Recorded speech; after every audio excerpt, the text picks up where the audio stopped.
இதெல்லாம் வந்து big size 5 face ருத்ராட்ச மாலை ஹைபிரிட் சொல்லுவாங்க. இந்த மாதிரி பால் மாதிரி கொஞ்சம் குண்டு குண்டா வர்றது வந்துட்டு ஹைபிரிட் சொல்லுவாங்க. இன்னொன்னு வந்துட்டு பாத்தீங்கன்னா இது மாதிரி உங்களுக்கு வந்துட்டு ஒரிஜினலா இல்ல என்னன்னு உங்களுக்கு வேணும்னா நாங்க நம்ம கிட்டே லேப் இருக்கு. நம்மளே லேப் சர்டிபிகேட் பண்ணி கூட ப்ரொவைட் பண்ணுவோம்.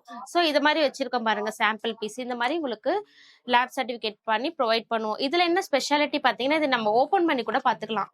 இந்த சர்டிபிகேட் தனியா எடுத்து இந்த ருத்ராட்ச தனியா எடுத்து கூட பார்த்துட்டு அட்டாச் பண்ணிக்கலாம். அந்த மாதிரி ஒரு பிளெக்சிபிளா நாங்க பண்ணி கொடுத்துருக்கோம். நிறைய ருத்ராட்சம் இருக்கு இல்லையா? இதெல்லாம் வந்துட்டு 11 ஃபேஸ்ல இருந்துட்டு 21 ஃபேஸ் வரைக்கும் இருக்கு.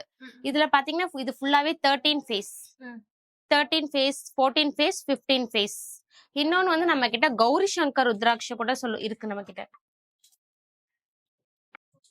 இதெல்லாம் வந்து பாத்தீங்கன்னா கௌரி சங்கர் ருத்ராட்ச கர்ப் கௌரின்னு சொல்லுவாங்க. அதாவது வந்துட்டு பார்வதி வந்து கர்ப்பமா இருக்கும் போது இருப்பாங்களே அந்த மாதிரி சொல்லுவாங்க. இது கர்ப் கௌரி சொல்லுவாங்க. இதுவுமே கர்ப் கௌரி. ஏற்கனவே சங்க பத்தி நிறைய விஷயங்கள் பேசிருந்தோம். சங்குல பேங்கிள் எல்லாம் செஞ்சீங்க அப்படிலாம் சொல்லியிருந்தீங்க. இங்க சங்கு நிறைய இருக்கு. சங்க பத்தி எக்ஸ்பிளைன் பண்றீங்க? இது வந்துட்டு நம்ம கிட்ட லெஃப்ட் ஹேண்ட் ஷங்க் இருக்கு, ரைட் ஹேண்ட் ஷங்க் இருக்கு. அது இல்லாம சூரியமுகி ஷங்க் இருக்கு. நிறைய வெரைட்டிஸ் இருக்கு இதுலயே. இப்ப இதெல்லாம் பாத்தீங்கன்னா வந்துட்டு லெஃப்ட் ஹேண்ட் ஷங்க், அதாவது ஊதுற சங்குன்னு சொல்லுவாங்க. கோயிலுங்கள்ல ஊதுறதுக்காக பயன்படுத்துவாங்க. இது ரைட் ஹேண்ட் ஷங்க் சொன்ன இல்லையா, அது இது வந்து வலம்புரி ஷங்க்னு சொல்லுவாங்க தமிழ்ல. இது வந்து ரைட் ஹேண்ட் ஷங்க். இது வந்து சூரியமுகி ஷங்க்னு சொல்லுவாங்க. இது வந்து பாத்தீங்கன்னா இந்த சூரியன் மாதிரி ஒரு மாதிரி வருது இல்லையா. சோ இது வந்து சூரியமுகி ஷங்க், ஒரிஜினலான ஷங்க் இது எல்லாமே.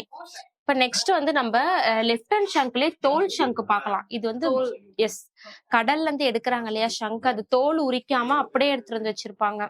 தோல் உரிச்சா நமக்கு இந்த மாதிரி ஒயிட் கலர்ல இருக்கும். இது தோல் உரிக்காம இருக்கிறது லெஃப்ட் ஹேண்ட் ஷங்க். இது வந்து கௌரி ஷங்க்னு சொல்லுவாங்க. இதுமே ஊதுறது தான் கௌரி ஷங்க். இந்த மாதிரி வருது இல்லையா. சோ இது வந்துட்டு கௌரி ஷங்க்.